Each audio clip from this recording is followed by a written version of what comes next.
Yes. If you get sick. Janelle. Oh, I forgot my mask. I'm sorry. That's fine. I have on my mask. Yes. Say hi to the folks, Sammy. Hello. Hello everybody, I'm here with Janelle. Because of COVID-19, I can't go underneath her umbrella. So I have to be outside here in the rain. It feels good though.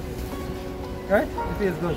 Janelle, I noticed on your package you have your home address, but we detoured and we took it to your work, right? Yes, you do. You like that? You like that? Yes. Very So you like it? convenient. She said it was very convenient. You see guys, this is what we do for you, you know. You go out of our way to make sure you get your packages delivered wherever you want it. Your house. Hi! And some of my co-workers come and look. Hello! They run gone now.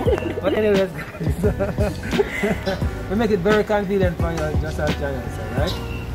We are going to get your items to you know what? No matter if they work or if they're home, we're going to get your items to you. You like Very anything else about the company? We're very convenient. Anything else you like about it? Speedy and customer service is on par for real. Guys, this is my face when I'm taking the compliments. Thank you so much for that, those kind words. Guys, remember there's a link somewhere here. It's either here in the video or under the video. Click on the link and join us today, right? You need to join, right? They need to. You hear it, guys? She said it and we said it. Alright guys, catch you later. Tell them bye-bye. Bye.